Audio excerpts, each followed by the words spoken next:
it is time to light the match and start that motherfucking grill. And welcome us back to Facebook. So if you are currently on Reaper's Underground right now, you can be watching this live in Undead. As me and Brother Mortimer have returned from 6 feet under to bring you another chilling, hotter than hell version of the Horror Barbecue. And you are not only catching us on YouTube right now, but motherfucker, I am back on my page, Reaper's Underground. So guess what? It's time to share this out. Anywhere and everywhere there is a horror, Ghostface, or Scream fan, grandma, auntie, cousin, undead cousin laying in the box, I don't care. Wake them up, tell them it's time to watch this, because we are discussing a beloved franchise tonight, and that is the franchise of that's right, Scream. And we're going to be going through each and every single one of those motherfucking movies, and we're going to put them on the grill, and we're going to talk about them and give our insight to each one, because this is a fantastic franchise that came out of fucking nowhere as horror seemed like it was about to get its ass whooped. That's right. Wes Craven stepped in and said, oh, by the way, I'm going to give you something more original. And oh, guess what? A whole new horror icon. And he did it all in one movie. How many directors can say they did that? See, and for the beginning of the franchise, exactly right there, right at the beginning, I got to say this. Exactly what you just said. Wes also did something else, is the peanut-eyed ghost face that became what everybody knows as Ghostface was one of the most easily accessible costumes in every costume store across the world. You know, anybody could have been, that before that was even a thing, before Scream was ever a thing. So it's like the same as Michael Myers. You take a base mask like that it can be anybody. Oh, yeah, we're going to get to that in great depth, because this was the first of many things that got horror back on track and smashing the box office. But before we get into all that business, let me remind you that you can show your undead, unholy love for Black Flame Entertainment by checking out all of our new merch that is just gonna make your liver quiver, and you can support us and what we do. If you love our shows, check it out.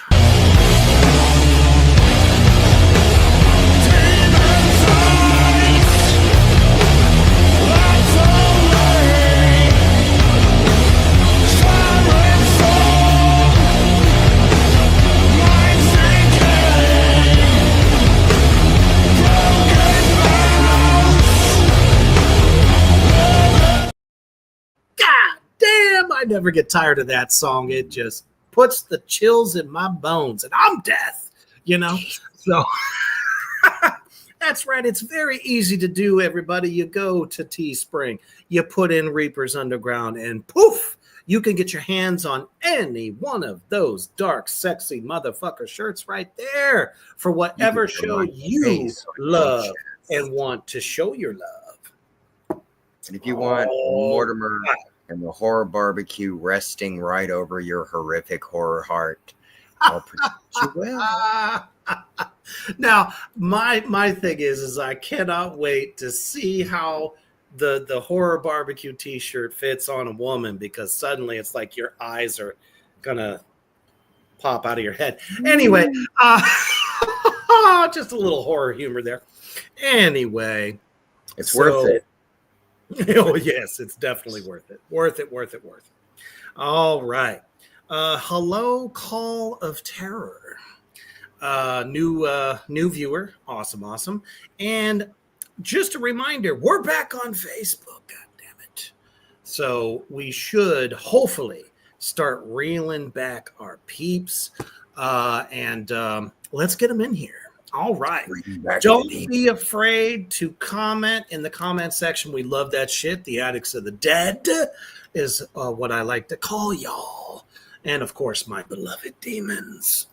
But this is a franchise that every motherfucker out there is completely and utterly familiar with. We are talking about Scream.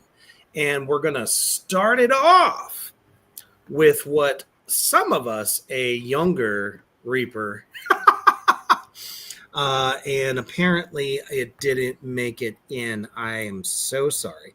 Talk amongst yourselves for a second. But why don't you go ahead and preface a little something about this very first film that came out of nowhere? Scream. Well, what we have here is Wes Craven coming in when horror was having a hard time. It really wasn't bringing in the numbers, and the fans were, what's happening to horror? That was my movie voice. No, but exactly, it was starting to become dull in the world of horror. And also in areas, our indie darlings of horror were kind of being snubbed, which is always the indie way. So they needed someone like a John Carpenter, like a Wes Craven, to come in and breathe life back into a genre that they had helped define for so many years. Well, yeah. I mean, we've been beaten down with how many, no offense to any of these legendary franchises, but we've been beaten down by all the Freddy movies. We've been beaten down by Jason Voorhees. People are like, is there anything else? We want something new. That is true. See, and that's a thing, is his popularity in that case can kind of be a kick in the pants at the same time too, because you end up with oversaturation. You know what I mean? It's like you get hit with the same stuff, and like you said, you're asking for something new, but if you have to go through what horror films have done and can do in the box office, they're not going to stray too far from the golden equation, which for the longest time was Halloween. But Wes was able to do it again, even though, John Carpenter created Halloween, but Wes got to do it for a modern time for the 90s. He got to bring in the slasher mystery who did it. It could be anybody film into the 90s that needed it. And what better than to create a killer that could be any of you? That's Exactly. right. He took it out of the realm of the supernatural. The supernatural, the undead killing machine, the Michael Myers, all that stuff, and said, well, what if we made this possible that a killer could exist amongst you? And each one of the slasher films, y'all out there in the Black Flame universe know this too. It was always centered around high school kids. And if it wasn't centered around high school kids, it was centered around college kids, right? Yeah, for kids at a camp or sorority or Yeah. I mean, that was the heyday of the slasher film. That was the art of that. Very much so. Yeah. But in this case, he made it so that it literally could be anyone at any given moment in time. You don't know who, and it's an outfit that literally anyone could wear, anyone could buy. You could go to your local Spirit Halloween before Spirit Halloweens even existed. You could get this costume at any costume shop anywhere. That was Walmart, dollar store. I mean, every place had a version of that mask. Back when it was just $1. Well, because that's the other thing, was the license creation of the mask is to a company called Fun World. And Fun World, you'll see their name on many, holiday or, for Halloween makeups and decoration props and costumes. So through that, they had the character, like you said, before Scream became a thing. So it was a highly accessible outfit, which added to it. It's the same thing that Blair Witch was able to do. Scream was Right. able to build its own hype without people seeing it yet, and it's like, oh, it's Wes Craven, it's a who did it, it's a slasher. Oh my god, look at that mask, and everybody's like, oh god, he's so scary. And then it's like, but that's the costume you wouldn't have picked if you went to go buy a costume during those times. You would have went and got something more gnarly, more messed up. But it leans back into moth. Right. It leans back into, for me, what's kind of not drilled, but kind of galvanized in people's minds with the shape. You had the darker outfit with the white face, and you picture whatever thing scares you on that face. Right. But it could be your best friend. It could be anybody. The paranoia is better in Scream than a lot of other films on, are they the killer? You could have done this to me. Mm-hmm. They're better at capturing that than a lot of other franchises. Exactly. And the fact that it's simplicity, it kind of even brings it down to, let's say, Friday the 13th level. A simple mask. Well, this is a simple ghost mask, but the fact that it has this elongated opening for its mouth, I think, is what was really a little bit more shocking, because some of the films, kind of alluded as some prosthetics here and there of mouths being able to stretch in very strange kind of ways. So the fact, Wes Craven sees this mask and he's like, oh. Well, also, I believe the artwork too, the screen. Mm-hmm. Because it's got that, straight shock of terror on its face, which is the same and more towards the designs of how the ghost face, like, of a character ended up evolving more towards, was along those lines of that shock. It's out of the ordinary. Yeah. So he knew that what better, because at this point, by 1990, so many people have figured out the same script ideas.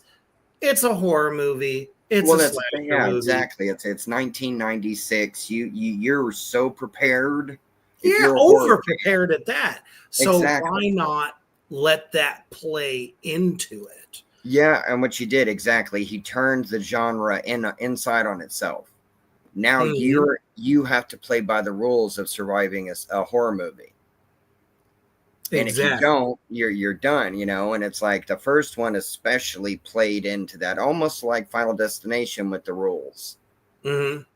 It was kind of like films starting, and that's the thing. It's Scream inspired. I mean, God knows how many other films, not just parodies or anything like that, but just how slashers from then on would be filmed and shot, the type of characters that they would be writing into the scripts. Well, everybody had to up their game after this. This was what is known as a fucking bona fide game changer. So Wes Craven had not only the creativeness of such a character, of such a story, something that hits home and actually brings in things that were of the times. Exactly. Sydney's mom got around. She was murdered because of it, blah, blah, blah, single parent stuff. He knew how to bring the times in it to make it relatable to everyone. And not only that, but he grabbed the up-and-coming actors, actresses of that particular point in time. He knew that they were going to be hot. And they already had heat on him. And then Drew Barrymore makes an epic return to the genre because after she so had long. for a long time, and exactly. And it's like That was the only one kind of gripe I would give, is I would have liked her character to stay a little longer, but I understand he was using her to make an opening statement to where it's like, okay, like you were saying, it's like I created Freddy Krueger. Yeah. Okay. And to this, it's more of, because I believe the main character of Ghostface, the killer, was created. I don't know what his name is, but by the guy that wrote the screenplay for it. But it was more or less that Wes gave him kind of direction to be able to, like you said, pull from things of reality. And he's based off of a real person that was doing things like that to a degree in real life for the basis of the killer of Ghostface. And Yeah, then you're bringing in the he, telephone. he knows all the hardcore fans of horror through the 80s, those of us that were little ones. Ones that made him famous. Right? You know? Then he's like, well, I need to keep that core audience, because he's like, I have to tell a story. Yeah, you don't want to alienate the people that got you there. Yeah. To the teenagers. Right. That are now teenagers, because when they were seeing Freddy for the first time, they were all in fucking short pants. So right. I've given you the nightmare. Now let's make it real. Yeah. No, pretty much. Yeah. No other horror franchise or screenplay writers at the time were even thinking about. They weren't thinking about, hey, let's make this more like a serial killer idea. But it's exactly. And he brought the sex appeal with Matthew Lillard and Skeet Ulrich and Neve Campbell. And what's her name? Damn it. Rose McGowan. McGowan. Everyone he chose, he knew. Drew Barrymore, too, though. Exactly. Drew Barrymore. She was hot as fuck, too, right? Yep. So, but the reason, and I totally wish I could ask him if he was still alive to this day. Yeah, me too. You put Drew Barrymore in the beginning of this thing because that was your nod to the golden 80s era. I agree to that too. I think so as well. Now, see, for me personally, which does not, affect my rating system at all of these films, I would have preferred if Neve Campbell's character would have been Drew Barrymore's character and they would have switched. I'd have been interesting. Cool, yeah, I'd enjoyed that more personally myself, but because she was a time-tested. She was a time. Well, that was the other thing too. Yeah, exactly. Yeah. So it's like she was more dependable for me, including in horror films. Because we're back on Facebook in case you didn't get the memo. And as you know, like Firestarter for her. And things like that, and it's like, oh, you want to see Carrie, you want to see Carrie when Carrie's really ticked off, but really young and even more powerful. Yeah, there you go. There's Firestarter. But it's like for her, to me, exactly, she was more of I could rely on her giving me a great performance. And Neve Campbell, I liked her better in other projects that she did. I really don't like her as Sidney Prescott personally. See, I don't know.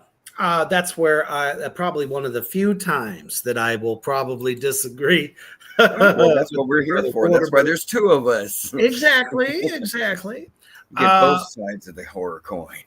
When you think about the sequels to, let's say, Nightmare on Elm Street, Friday the 13th, and of course, the interesting saga of Michael Myers that doesn't come back until almost 1990, as a matter of fact, with Halloween 4.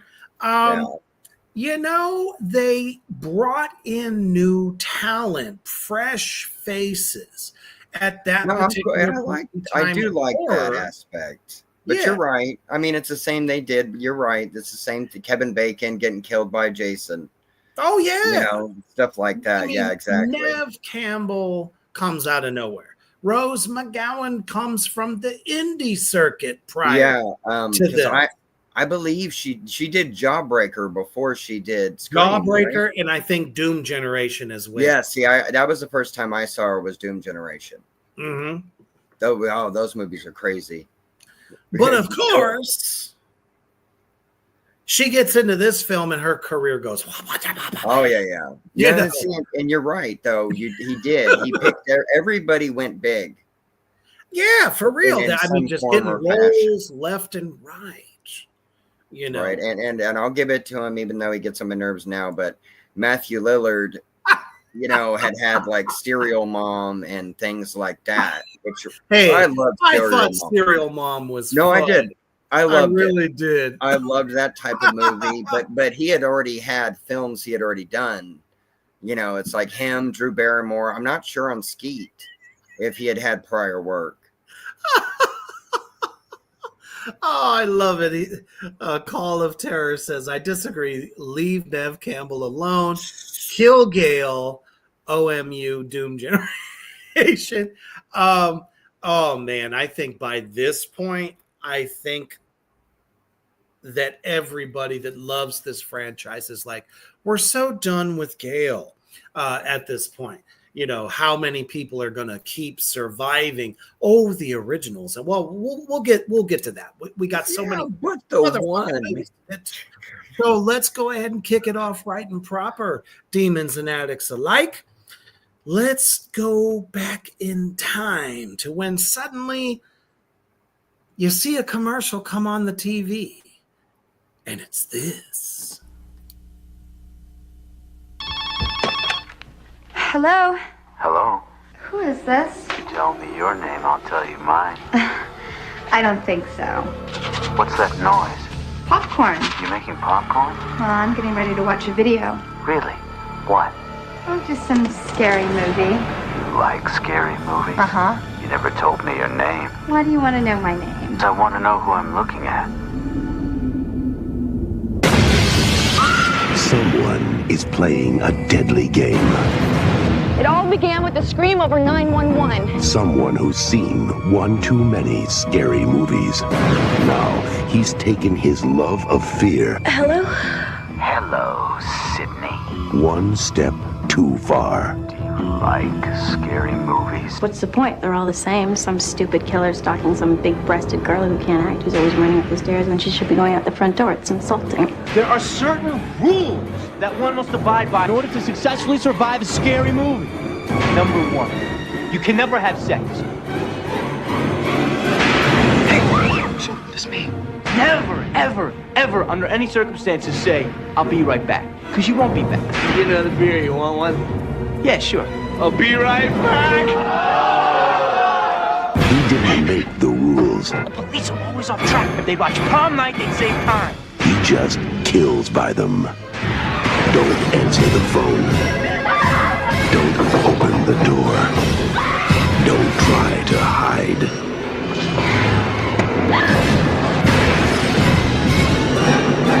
Everybody's a suspect! Not scared, are you? Scream.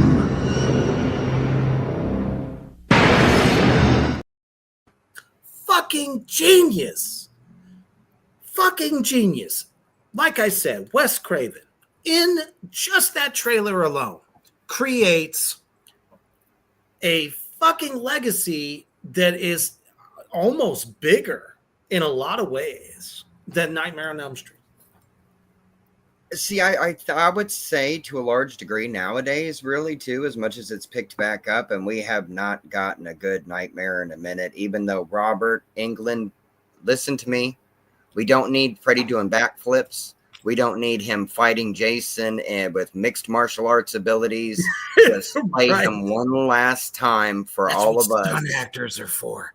And bring us Freddy back. One more time. One more time, bro. Just do it one more time. It's like WWE. One more match. Exactly. But that's the thing too, though, with Scream, is it's like it also plays into the killer's got one last jump scare. But with this, it's more or less like it's neck and neck with Freddy to me in parts now. Because it didn't come first. But the thing is it goes neck and neck because Freddy is the supernatural world. Like you said, you're battling a supernatural villain there, and Scream, it's a real person. Right. And it could be anybody. Yeah, no matter who it is, you know, and that's kind of the cases, thing. it's multiple people.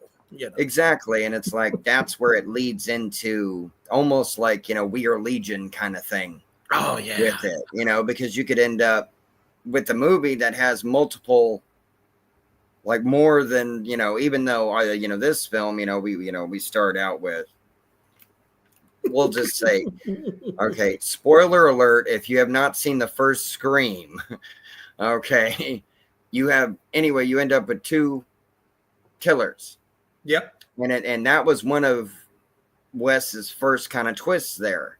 Yep. It's like, oh, there's not just one masked killer, there's 2. So that's how they've been playing off of he's not guilty. He couldn't have done it.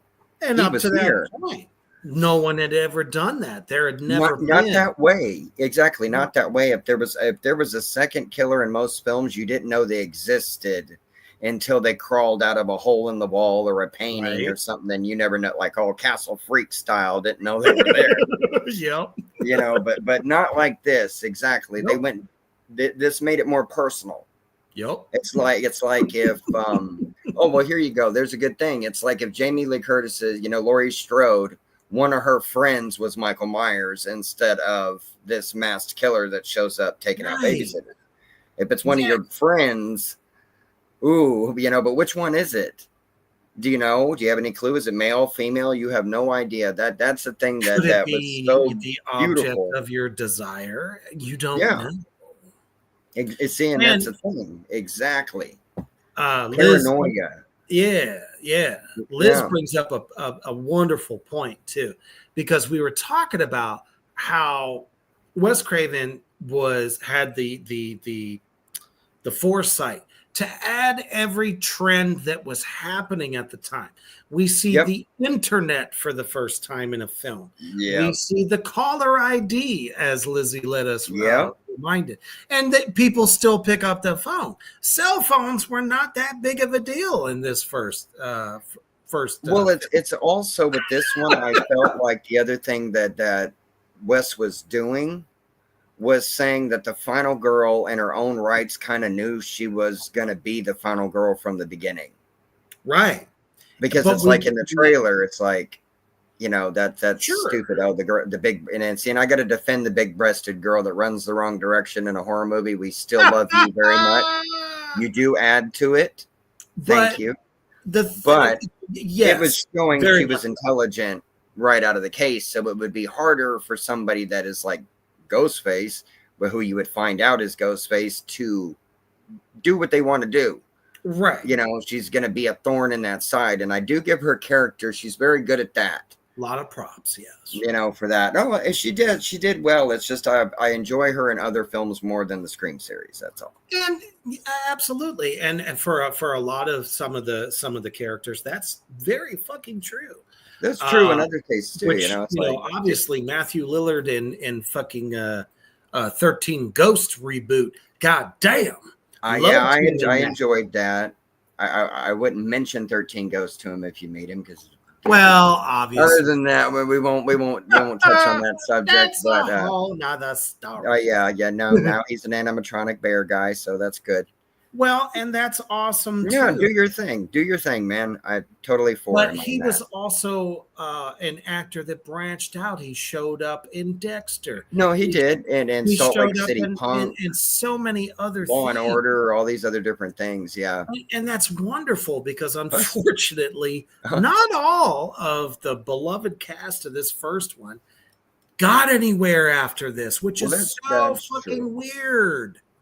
Well, it is weird, but I think that's part of, and I'll give her this because, you know, Mortimer does his research, and exactly. That was one of the things with Neve Campbell that was harder later on down the line of the series to keep her in the films, was feeling like she wasn't appreciated, and that I don't think started to happen until Wes Craven was not in charge of the films anymore, because he had passed. Well, correct. You know, when somebody, that's a whole nother thing. Yeah, exactly. Sometimes when But there's it's a like, changing of the guard, things go a little bit differently. and it's well, you don't realize who you have, and I'll give her that. You have a pivotal character that has been in, spoiler alert, multiple Scream films. Right. About this character has got to build up this character all this time. I respect the work she's put into the character and everything like that. They, I would say, didn't know what they had. Probably. And It's like Kane Hodder and Freddy versus Jason. Kane should have been Jason, and I'm not against the guy that played him. He did amazing. He did a great job. But for what all of us 80 horror hounds had wanted for years, minus we still wanted Bruce Campbell in there with the shotgun, but and a chainsaw. Right. But we wanted it to be Robert Englund and Kane Hodder. And I think for this, as people get really engrossed in the series, you do want those people to come back. It's like even Nate was saying with Gale and stuff. It's like this series is very much about repeat survivors and people trying to move past a series of events that keep happening. It's like I would feel pretty weird if I was Sydney too, because it's like your life becomes like under a microscope. I think there is something magical, and of course, Mortimer was referencing 5 and 6 with that. But one of the things we're going to be kind of talking about first, though, is I think one of the beautiful things about each film, because we're going to be coming up on number 2 here shortly, we get to see her grow up. We have Sydney as the high school student, and then we see the progression. It's like we grew up with her. That I appreciate and don't think we would have had without Wes. Right. Like you said, it's like he had the fortitude to actually. We never got that with Laurie Strode. We didn't get to grow up with her. We only knew her from she got fucked up on Halloween, and then the later on in the evening she got fucked up again, and then no one ever seen her again. So until she's armed and dangerous with the trap basement. It's like, because we're not going to act like H2O happened. Nope. And then we're going to completely get rid of the 20 years. See, and I'll give Scream that. They didn't do that. They did not do that. And I give them respect for that as a series, that even if it wasn't what the next director to come down the line would have wanted the story arc to go, they play with what was set before them. And a lot of films won't do that. Ghostface always seemed to have a roid rage moment or two. That was one of the things we loved about it, because it made it human. But you got to love the clumsiness of when they got hit. And, and that was epic. That was another thing that I agree with him on that. Brought it real. It felt real. It felt like that's what you would do in that situation. Exactly. You're like, oh, they wow. Weren't larger than life. They were just psycho. Crazy. Yeah. See, and that's the whole thing, right? I want to give psychos listening, any psycho, a tip here from an undead man, okay? If your name is not Michael Myers or Jason Voorhees or come from a place in Texas and do chainsaws and sculpting and crafting for a living, when someone hits you with a pipe or a big 2x4 or something like that, because you think you're going to be this big mass killer, you're going to drop like a stack of bricks real quick. Oh, forget about it. Because it hurts. Until you're undead, that shit hurts. I just want you to know that, what I mean? It's like, exactly. It's like, you don't want to take a shovel to the face, little Nicky. You're going to, there was one thing that I think Wes Craven was just brilliant on, is the art of the comic relief. And in this merry band of misfits, up to where we don't know who's doing what, how, and when, is I think the rock star, and I don't know, anybody out there in the Black Flame universe might fucking agree with me, and that's okay. Jamie Kennedy is the rock star of this film. In a lot of ways, one of the heavy hitters. Yeah, I got to give it to him. He delivered that comic relief that was so necessary. I loved was, his yeah, it little was needed. tirades. His tirades are legendary. Well, that's what I'm saying. And it's like, if you don't have his character, which a thing for Cal there to learn for us is Randy's last name was Meeks. Yep. Was his last name, but that's the thing exactly, is his character is known for the big rants, but his job, to me, as a viewer, is he was the audience. His job was to tell us what the rules were to try to survive this thing. Yeah. And so fucking believable. What teenager didn't work in a video store? I never got to. He worked at a video store. A lot of us did back then when we were able. We were old enough to get a job. Video stores always hired high school kids. Always did.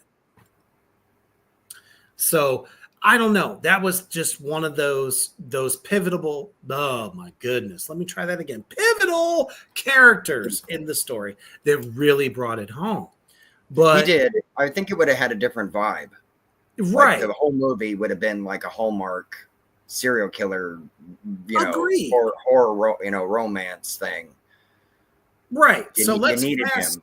Yeah. So let's fast forward a little bit. So, because most of us know how that first movie ends. Exactly. Yeah.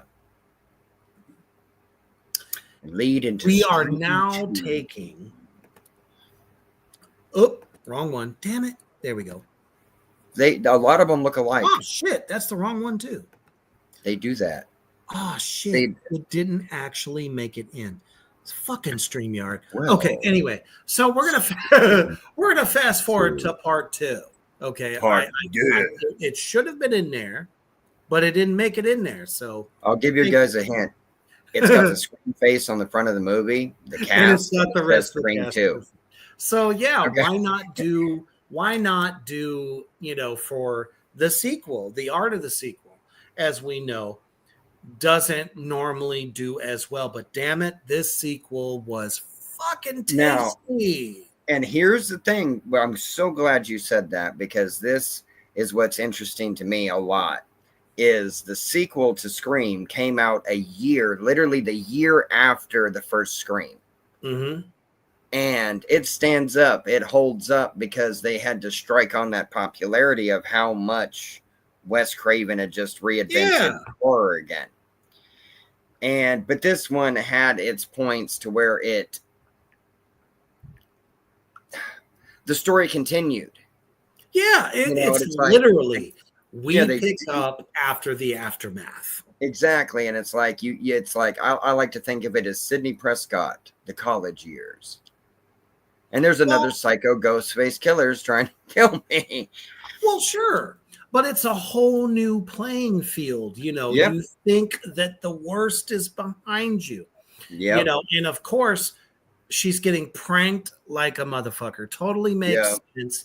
Everyone's going to do that shit. Oh, because the two killers before had ample, ways to get what they wanted, which was a voice changer, the costume. It's sold at, as Dewey's character says, you can get this costume at every five and dime in the state. So every dumbass out there, typical, I'm a college dude who is dumb as fuck and I'm going to fuck with people. So they got the voice changer. I mean, shit, after the film, everyone could download the voice changer on their cell phone at that time. Let me do it this way for our demons, all right? It's as easy as this without the voice changer. Dun, okay? Dun, dun. What's your favorite scary movie? Hey, Sydney. They're just not difficult. It's for the typical college student. But exactly. Anybody that's trying to pull a prank. And to me, yet again, and it's not really comparing it, but it's got nods of the same thing, because him and John Carpenter, I think, were on the same wavelength. Because think of the kids that's teasing Laurie and them for living in the Myers house. He's going to get you. He's going to get you. Boogeyman's going to, it's the same kind of thing that's happening to her. It's like you survived watching most of your friends get dispatched in front of you. And then you're trying to backstab. Exactly. To the person that, best more friend, lover. Yeah. The whole thing, because she thought Stu was, her best friend's boyfriend, who was the cool guy. Who was trusting. He was the party guy. Exactly. Yeah. But he was also the money. He was the money. Yeah. He was the money because Billy didn't have that. But Billy's got to try to act like he's Johnny Depp and Crybaby. Oh, we cut out all the part of The Exorcist, and I thought it made me think of you. Get out of my house, you creepy dude, man. The hell, But that's the thing with me. Skeet acted a little heavy-handed at times because, if I would have been Sydney, it's like, dude, you are the killer. If you don't get away from me, I'm gonna mace you and drop kick you out my window so fast. You're just gonna see you bouncing down the highway. Well, now it's like it's a year later. It's an anniversary of everything that happened. Right. So what is going to, how is she dealing with this? And I mean, all things aside, she thought a change of scenery, a change of people, other than, Randy, who is a film student. Oh my goodness. Shocker. And I thought that was a real shocker. A theater. But I was happy to see him return, though. He was, and they're big on that. They are big on returning characters. It's a series that doesn't go and that was one of my issue at times for Friday and all the other ones too. You never had any repeats. People, you never got no character growth over time. Nope. And Scream was better. Is a lot better about that than a lot of other franchises. Lizzie says, to be fair, a lot of 90s guys were proto edgelord wannabes. Yes. Heavy-handed was super common. Absolutely. So that kept the feeling of this is real going. Right. Yeah. It was evolving as the times evolved. Yeah. And then it went from the old pagers and cell phones. And then it's like, oh, look, it's a media post. It's this. And it's like getting hounded. Well, and in the first one, everybody wanted to know how, since Dewey somehow survives, you know, him and Gail, Courtney Cox from, Friends. His real life wife at the time. Exactly. Yeah. It's like, whatever became of them? Here they are on opposite sides. He's still basically recovering from the ass whooping that he got in the first one. Right. And, he comes to Sydney's aid when obviously everybody knows how the first one opens. This was a big spoof from Scary Movie. The very first one, which just goes to show you how much the Scream first film influences every other genre. We go from Drew Barrymore to Carmen Electra. The Wayans brothers were just so fucking smart to think we should do a comedy spoof of this thing. And we all know what happened there. Everyone lives for those films, still watches them to this day. Smokey is my favorite character. I would say one thing about that. Hey, Dookie, pick up the phone. Right.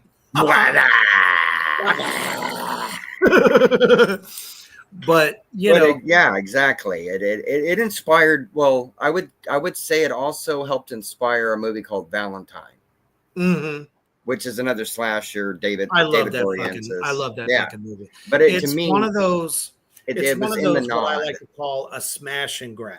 It was a one-off that was like, yes. Yeah, I agree. It's like they didn't make more the initiative that Wes Craven has set, because 90s horror happened because of Wes Craven. Oh, 100%. 100%. I can quote another film right now, Urban Legends. Yes, look at you. Another film that, that's Urban Legend. There's tons of films from the 90s that fits into it. because they also went to the route of disturbing behavior. Okay, you had what was it? What's the other one? What's that? It's on the tip of my tongue, and I can't think about it. Well, it kind of disturbing behavior, and the faculty. That's what I was searching for. The faculty, but you had the college students, you had the high school students. It's the same kind of thing that they were doing with screen films. Yeah, is you were pulling a character through her life, trying to deal with these events and surviving. What she had to survive in the first film. It kind of forced filmmakers to reassess what they were doing. Yeah, I kind of think of Wes Craven like he did The Masked Magician to people. Mm-hmm. For slasher films, he took the mask off and exposed a lot of the tropes and the things like that became the rules. So then he had to do different stuff to surprise you when you weren't expecting it and things like that. He made people have to up their game. So I wasn't against that. It's like everybody that really loves horror is going to want to watch people be able to take it to the next level, especially if you paid attention to the masters of their craft that came before you. Well, you saw other horror masters going into different directions. That too. In the Mouth of Madness, 1994. Misery in 1990. Holy fuck. That was the most realistic Stephen King film of them all. Oh, shit. Kathy Bates is amazing. Amazing. Be my victim. Needful rest in power. Yes. Tony Todd. Absolutely. I mean, The Craft. The Craft, as well as the people were becoming the monsters. Yes. The Leprechaun. Another icon born. Nightbreed. Every horror master brought something new to the table because they said, "Oh shit, Wes just upped the game for the decade." And John Carpenter was bringing back The Escape. Right. It's like, guess what? Well, I'm not going to do horror for a second. I'm going to give me a minute. I'm going to bring back Snake Plissken. So everybody had to. I know what you did last summer was Scream's rival, and don't let anyone else tell you different. Yep. I agree. Particular, group, that team said, "Okay, we see you, Wes.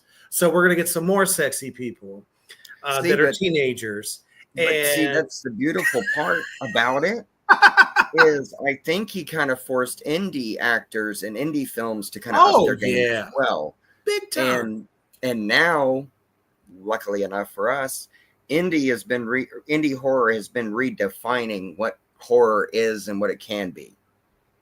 And that's the way it should be. Exactly. You can't. And that's the thing is people love these genres, love these films, love these characters. Mm-hmm. They'll tune in and support it.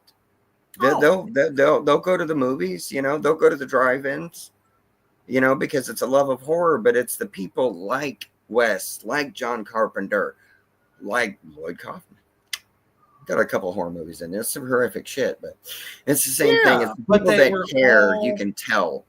Yeah, they were feel it in the film. Interjecting comedy, a little bit more Joe comedy Castro, into it. You feel it. Fucking hell. I mean, come on. But it's true. I mean, it's true. You feel it in its sense of world building for the franchise. I also have to say, as a side note, somebody I'm very, very proud of, because of the resurgence of the popularity of horror when we thought it was going to die. Jack Nicholson steps into the spotlight yet again with a film called Wolf. Yeah. Anyways, we're getting off too many sidetracks. But it is. We could go on all day. It's what I mean? Track to the point that he made horror change. He did. He forced it to reassess what you could do. Yes, and the success of Army of Darkness. Yeah. That was You little another goody huge two success shoes, you story. little goody two shoes, you little You know, so we get this with part 2 Yeah. immensely. Now, we're going to skip ahead a little bit because most of you guys have, everybody out there in the Black Flame universe, if you haven't seen the second Scream, motherfucker, please go to any of the streaming, you know what I mean? Find Any it. of the streaming platforms, and it's there. Now, the third one is Third one I one. want to highlight a little bit. Mhm. And I kind of feel it was a lot of overreaching, just a little bit within the story. I agree. Within the story, I agree with you on that. Yeah, because they kind of pulled the old murder mystery route to where characters show up that you never knew existed Yes, to begin it's with. They were how never they mentioned in any way. tie the horror of Woodsboro and bringing it to the world of cinema, because as we saw in the second one, there's a little franchise known as Mm. Yep. Yeah. Yeah. which I Exactly. thought was brilliant. Don't get me No, wrong. it was. It was. It's a movie series within the movie series that goes through the Scream films. Is Stab, Yep. their version of a movie of what happened in the first film, because they were real events to them. So yeah, and it's you have them like they come right after each other. It's like real events happen, and then these films happen, and real events happen. Yeah, and what I love about this is they actually created a spoof that horror films have never done with part 3. They literally are the originals, and this is the first time the idea of the originals really comes into play, because the actors that are playing the survivors are now coming together. It's like reality and the film based on the true story. No one's ever done this before, come together. I did like that idea, except for who ends up becoming Ghostface in this film. That was the only problem I had with the whole fucking film. An illegitimate child. Yeah. That's what I was saying. It's like when you drop a character on there that you had 2 other films, that this was never alluded to in any way, shape, or form. And then you drop like a hot potato into the story. Right. Usually they're going to come off like a hot turd sitting there, and it's like it's going to feel off. And it's like even if the rest of the cast do their part, or the actor even playing that that character, it's what was written, and somebody should have this doesn't feel like how this should. No, it literally felt like Wes Craven was like, I'm gonna fucking make fun of Hollywood. Well, I think he was a little bit too. Yeah, no, I agree with that. But that's kind of what it was. I mean, this was kind of a poke at the horror genre as well as it was. Like I said, it was like the Masked Magician. He was exposing the tricks, but he wasn't afraid to give a middle finger here and there. Same as John Carpenter, Tobe Hooper, directors like that. You're not going to fuck with my vision. You're not going to mess with what I'm trying to do. On these films. And it's like Wes did a lot to control the series, to protect it, I would believe, from studio getting in there and screwing around and like you can't recreate this. It's too original. And that was in fact the case. But it still draws you in, but it reclaimed its glory with part 4. In my opinion, Scream 4 brought us something different. It did, it did. And it's something we didn't really think could have happened. We never thought about bloodlines. True. And that's something that I think Wes Craven had the foresight on. He's like, well, we brought in this illegitimate child. We're going to make fun of Hollywood a little bit, but What about the generation coming up? Because now we see Sydney and everyone getting older. Right, starting their own families and stuff. Right. Yeah. And what was the thing to do at this time with Scream 4? What was popularized were people writing books about their trauma. And Yeah. now all of a sudden, that's the flavor of the year. Yeah. You know, you're not hot unless you're doing that. So the next logical step, I think, for Sydney in this franchise was to write a book. No, that's true. I know, I agree. Because at first that was only Gale, and Mhm. and through most of the series, you know, people kind of Gale look at was it the like one. that. Yep. That's the part of Gale that they didn't like. That's the slimy reporter that's just trying to sell books and stuff like that. Yes. And even when she did care and tried to write things right about people and stuff, people just took her words and twisted it to what they wanted it to be. Yes. At that point, she had become as much of a spectacle as Sydney, but Sydney's as you could possibly do. yeah, to try to get it over. Yes, this is what happened. I went through this more than once. I'm done with it. Read the book. Thank you. Who's next? Yes, I'm sitting, you know, and it was pretty much that's what it was. It was her trying to, you know what I mean, come to terms and fight. It's like, I'm done being the victim Exactly. for this I'm stuff. going to reclaim my life. Yeah, exactly.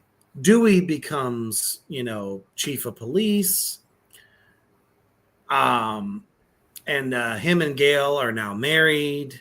Right. And it all makes fucking sense, you know. Everything kind of came full circle with this one.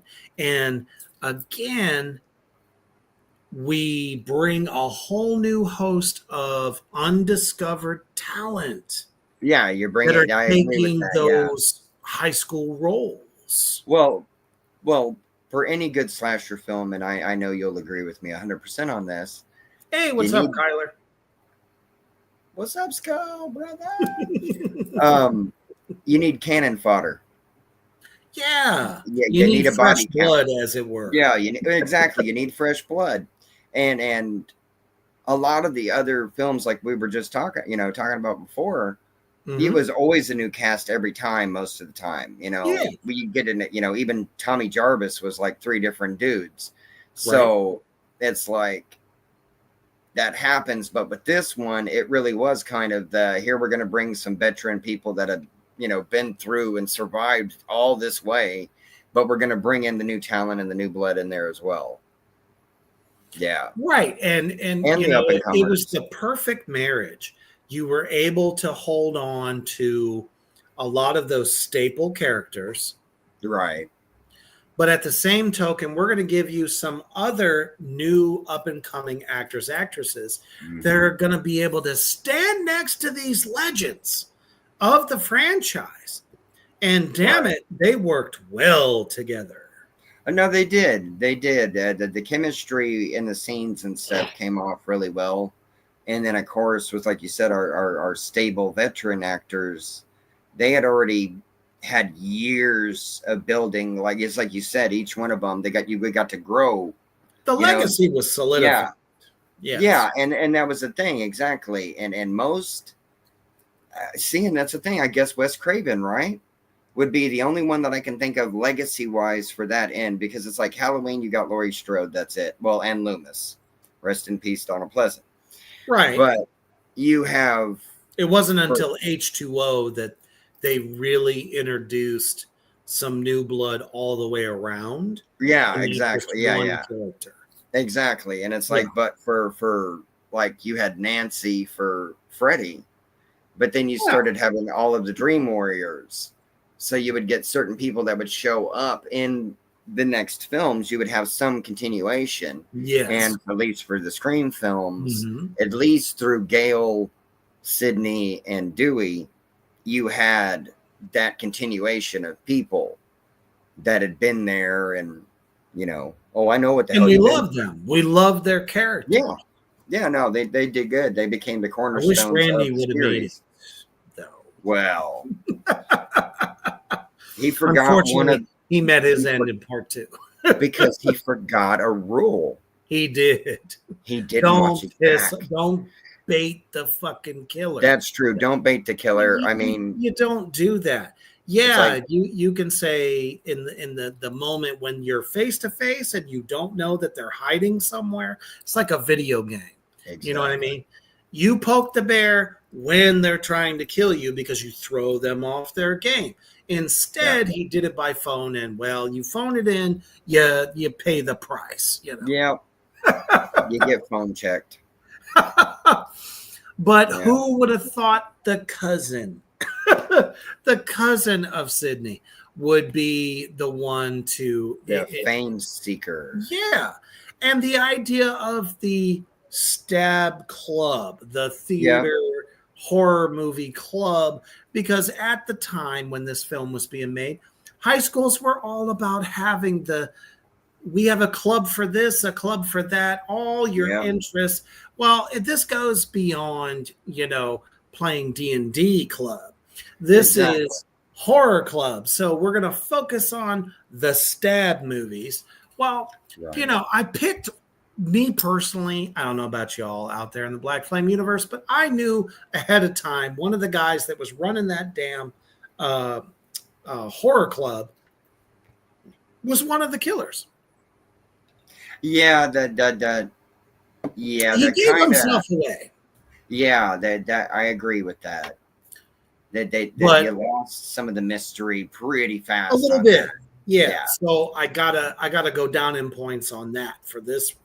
Yeah, but I agree with that. The cousin, though, I didn't see that one coming. Yeah, that one they guarded that better. That was more exactly. So, but still, it was I couldn't take my eyes off the film. It's not one of those, well, I can go finish cooking dinner while it's playing. No, it's not a background movie. This one was more you need brutal. to try to pay attention what's going on. And they were trying to definitely up the brutality of brutality was through the roof. Inventive, creative, yes. Well, it's the new horror line, It's like I said, you got to go on the hot topics of horror, and really brutal killers was starting to become a thing. Yeah. So but at the same token, though, what a fucking stab! Not to throw puns out there at the fact that the generation of let's get famous, let me get my 5 minutes. Right. Was the whole catalyst behind the new Woodsboro killings. So I thought that the writer here was brilliant. Very, very fucking brilliant there. It was smart. It went very meta on itself. Yep. Which worked. I mean, it definitely worked since it did. The Stab series of films exists in that world, and it's established pretty early on that it's a thing, that they know about, and the veterans or survivors know about it, and it's like, this crap, they're not thrilled about it most of the time. No. And our comic relief was, in fact, Deputy Judy. Yeah. She was awesome. She's like, I'm Judy Hicks. Going to take you down. Leave the sheriff alone. I mean, she got in front of Courtney Cox multiple times. I'm like, this is badass right here. Way to throw in a comic relief that from an unlikely source. Yeah, you wouldn't see it coming from her character at that. No, not at all. Yeah. But you need that though. Exactly. Yeah. It's like the Scream films need that comic injection here. It's like their tension breaker a little bit to calm you back down, and then and then I swear, as if the writers of this particular film was watching Liar Liar and said, when Jim Carrey beat his own ass, we're gonna make the final killer get away with this by making her brutally, I might add, kick her own fucking ass. Yeah, pretty much. Yeah. Who else would do? I mean, that is very much a psychotic thing to do. I'm going to make it look like my way of this playing out so that I'm looked at as the hero. I'm going to self-inflict everything from having the dead boyfriend on the ground, Scratcher. So there's some, or no, wait, does she make him scratch? I can't remember now. God damn it. How she got the skin under her fingernails, pulling up, it was the pulling of the hair, the ripping out. Took his hand and pulled her own hair out. I was like, this bitch is crazy. Then throws herself on a glass table, runs into the wall, the whole 9 yards. I'm like, that's Jim Carrey. Pretty much, yeah. No, it's like, and that's the thing is, it's like, okay, so it tells me it's like, it's like, well, it's kind of like the fans that take stuff way too seriously in the films is what it is. It's like, exactly. That's right, Lizzie. Kyler says, if you have a chance to tag them, make sure you bag them. Right. Exactly. There you go. And I mean, if not, you get confused, put them in the wrong drawers. It's like, it happens to me a lot. Now, at this point, though, we think there's just not anything else left to do in the Screamiverse, right? Until years later. And I love this because they don't call it Scream 5. It's literally just Scream. Now, this is not a reboot, but we have a wealth of new blood, new story, and I have to credit the writers on this. Everyone figured, okay, so it's going to be a family member, it's going to be this, it's going to be somebody else, it's going to be an uncle, it's going to be a, whatever. We didn't see this one coming. I didn't. But let me tell you, everybody out there in the Black Flame universe, demons and addicts alike, the trailer set it all on fire.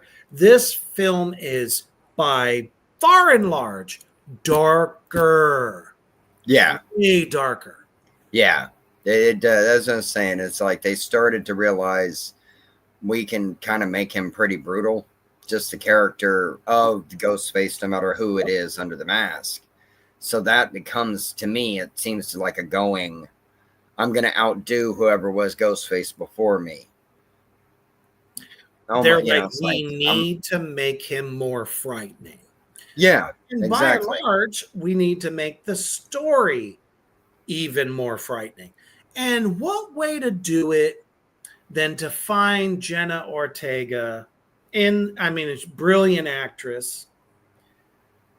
She is our girl in the beginning of the film. And Mortimer here got his wish with this in a lot of ways.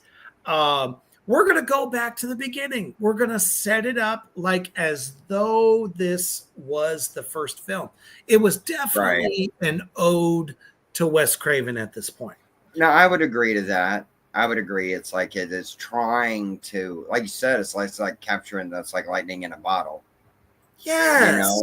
And I'm sure that's like a forethought that Wes had, but I would say that it would be really hard to try to copy. You can't copy Wes Craven. I mean, because if you do, people are going to realize. No, because we know right out of the gate, Jenna Ortega's character is smart. She's not stupid. Yeah. You know, which is fine. I have no problem with that at all. I prefer. She didn't act that scene out like Drew Barrymore's character did. No, not at all. She's there with one of her friends kicking it, and we get something that we're told about scammers. This caller knows her sister. Is from group. Didn't take the approach of, so what are you doing? How you doing? No. At this point, we don't know. We don't know what's about to get set up. And of course, another nod to Wes Craven, the latest technology. Oh, I can lock my house from my phone. True. No, Right? I get, yeah. No, totally. It totally brings the relatableness back, because part 4, we kind of were there, but they didn't focus on some of those initial relatable things that part 1 gave us. Right. Yeah. And that's how they sucked in a whole new generation of Scream fans. I will agree with that. Exactly. It felt like okay, because you had the younger audience had heard all their parents, oh, Scream, oh man, you have no idea when I was a kid and that came out, oh, that was so scary. Oh, it was scary as fuck. Yeah, and then for this one, it was like them. It's like dusting off, old Ghostface, and it's like, here, if you want to see Scream, here's a Scream movie for you guys. This has the girl that's Wednesday. It's got all this stuff for you. Scream, but it wasn't horrible. Like usually when they do that studio wise, it's like a bait and switch. It's like they're bringing you in and then the film doesn't deliver and then people get mad and it's like, I'm not going to go see them anymore. That let me down. Right. But it's like, well, they were sometimes you can get those revigorations to the franchises that breathe new life back into them. And I know all about that. I mean, yes. And this is the first time that the cast that they have is not built around the original characters. True. This was a standalone cast that could have sold the film, even if Nev Campbell, Courtney Cox, and Dewey weren't in the film. That's how strong these young people were. And true, they brought in their own audience. Yeah, they brought in their own audience with them. And it's like, but I think how they worked it well on that end, same thing what they did with all of them, is you got both sides. Exactly. You're bringing in both genres audiences. Yep. So, you got the original people to follow it. And then you got a whole new group of kids involved. They're kids in a lot of cases, it's like, I can watch my parent was in Scream and it's like, I can watch a minute again now, so exactly. It's like you're keying in. It's like the horror movie that the whole family can watch. This film brought Scream back to a whole nother level because people forgot about it. They did. They were starting to forget about it. There was a huge time gap, right? Yeah. And part 4 was really, really good, but everyone kind of felt like, I don't know about all of you out there in the Black Flame universe, but at that point after part 4, we thought that was the end. Right. That's where the buck stopped. But damn it, they reimagined it, packaged it in a more brutal way, because why? The people that wrote the story knew that audiences, young and old, are loving brutality. Art the Clown. You got to follow the trend, and that's the thing, is he started that up during those times. It's like you got to understand. And I know you do, but as well the Hatchet series. Look what Hatchet, Oh, fucking hell! That's like, make some chicken wings and some, fucking nachos. Let's see Victor Crowley and how he's going to rip this person apart, that face off, that spine out. People are fucking bloodthirsty going, yeah, I'm going to invite all my friends over. It's like fucking Super Bowl, baby. Victor Crowley is shredding people. And we love it. That's how Texas Chainsaw got even a bit of a reboot there too. People were like, yeah, the gore. It was, at this point, gore is the way to go. And people were loving it. So how are we going to take this lovable character of Ghostface and actually make him terrifying? Well, how we're going to do that is we're going to make his kills more brutal, more shocking, and, well, even kill off some of our favorite originals. Yeah, I agree with you. But at this point, though, the mainstream was not brutality hungry, and I have to credit the the zombie genre as The Walking Dead. You're feeling all the bites, the flesh ripping from bone, and stuff like that. So, well, let's make Ghostface diabolical. That's okay, Lizzie. I know that's why I'm continuing. As Brother Mortimer is going to reappear from his crypt. That's what really brought this film to a whole nother level. The franchise to a darker place, an even better young cast that could stand up against the original young cast. And the story makes fucking sense all the way. And that's what's badass about it. So suddenly we find whole new generation is loving Ghostface and really putting him on a pedestal, whether it's cute art or all the ladies that start making these reels with sexy songs and they're wearing a Ghostface mask and little else. You see all that shit erupting. Now it's like every Halloween, people are constantly doing Ghostface, Ghostface, Ghostface. I couldn't think of another horror icon that could have a resurgence like that. It's uncanny. We didn't really see one of the original horror icons really come to the forefront until Blumhouse remade the fucking Halloween franchise. Well, shit, Rob Zombie too. Let's be real. So, but then it's like, how do you follow up this ass kicker surprise film out of fucking nowhere? Where do we go from there? And we get Scream 6. You.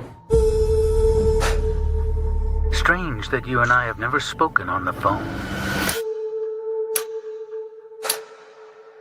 This is long overdue.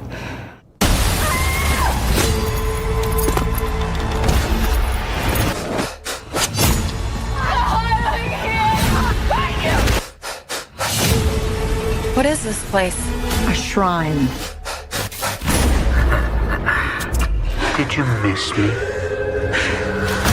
He's gonna keep coming after us. Maybe he gets to win this time. We've got to lure him in. Gonna execute him.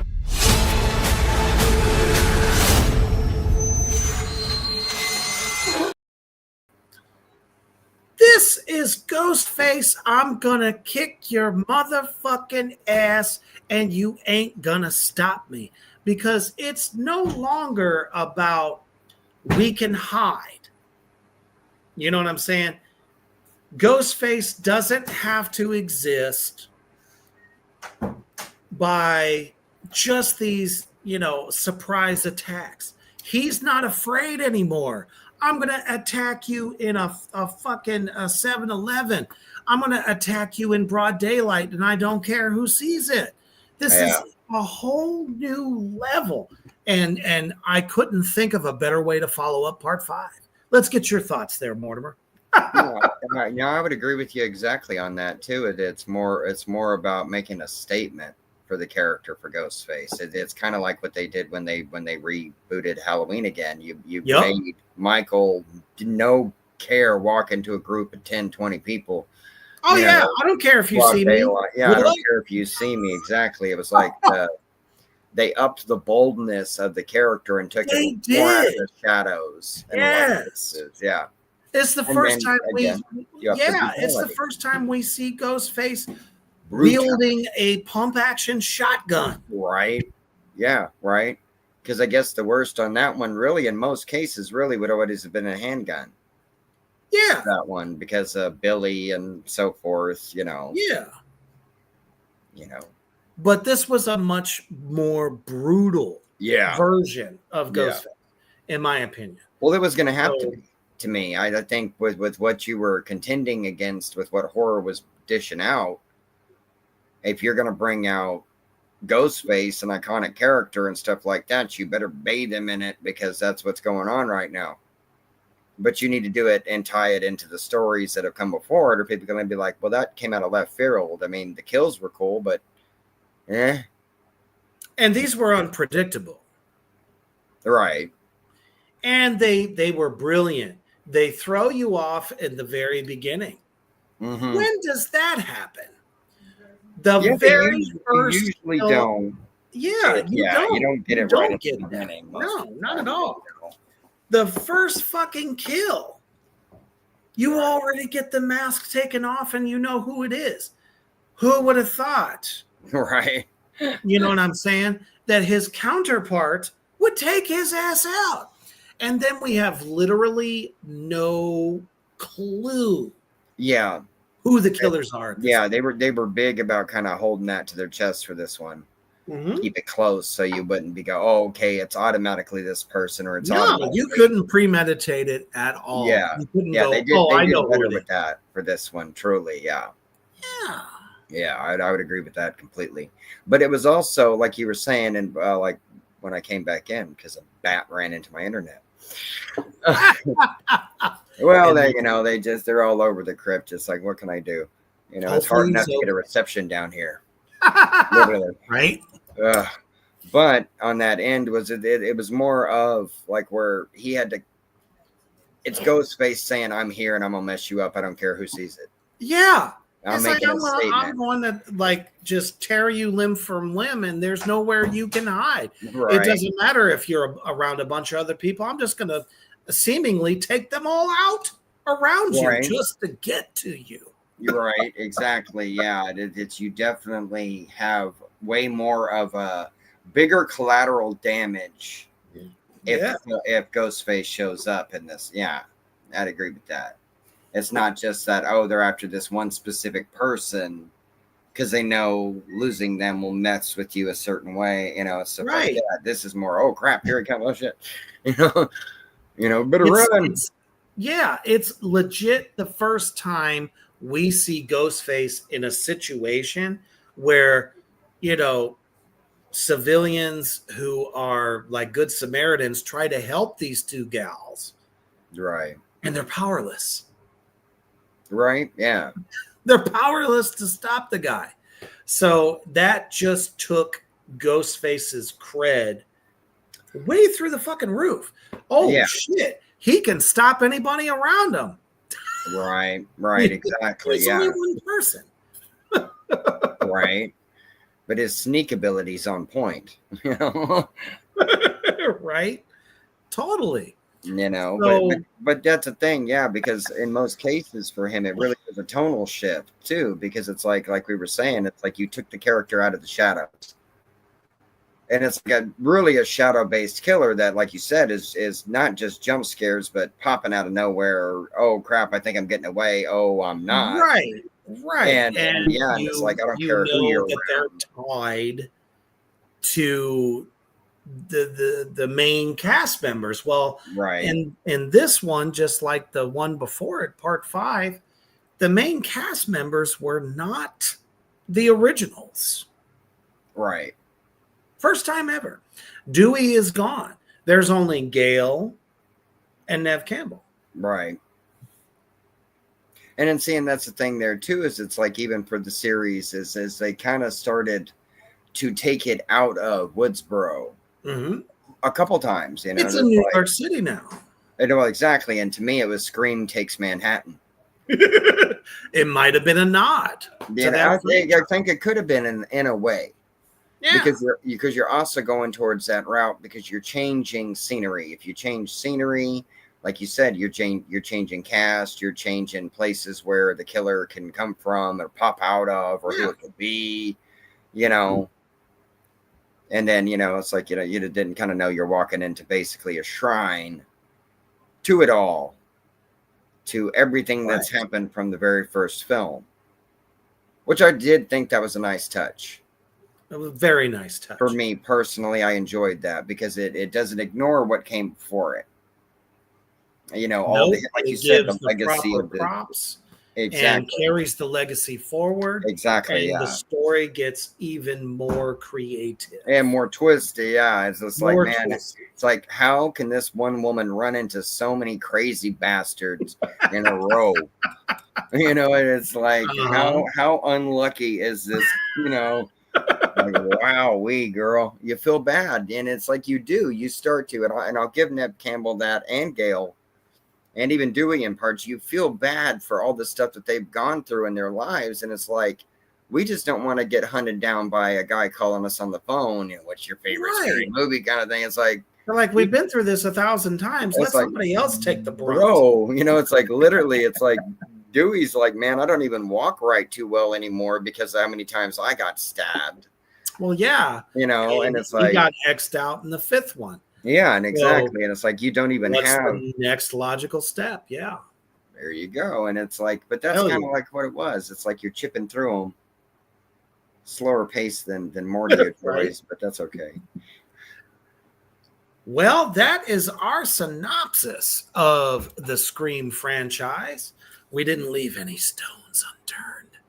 No, and part 7, as we know, is in production, or you know, they're working on making that happen right now. So, and it will be coming to theaters in 2026. Yeah, I would imagine. Yeah, because I mean, that's the thing too, is this Scream makes money. It's a film. It is a moneymaker, but it is still reinventing itself. Yeah, it can still deliver. Exactly. I mean, it's not stale content or anything like that. They've tried to add new flares to it and change up the mass, killer concept. Yes. Yeah. So we look forward to that next installment and see where these characters will yet again go. And how far Ghostface will go to even further cement his brutal tyranny across the big screen. Thank you all so much for joining us on Thursday night in epic fashion. And thank you, Facebook, for reopening your doors.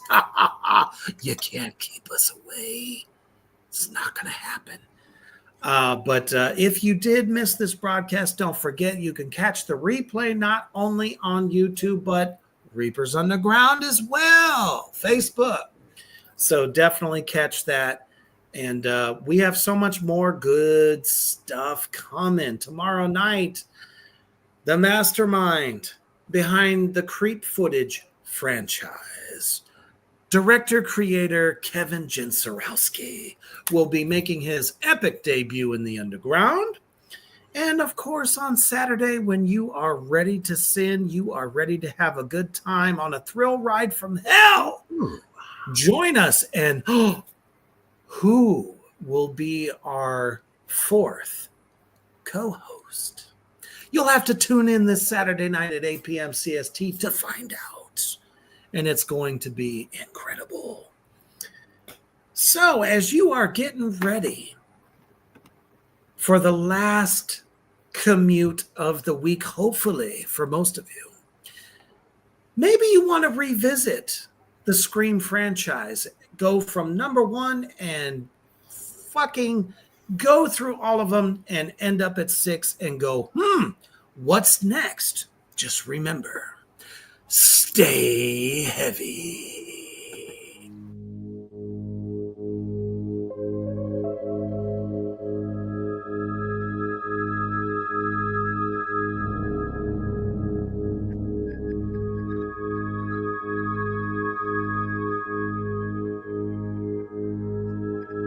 Thank you for joining us on Reapers Underground. Stay tuned for more from Black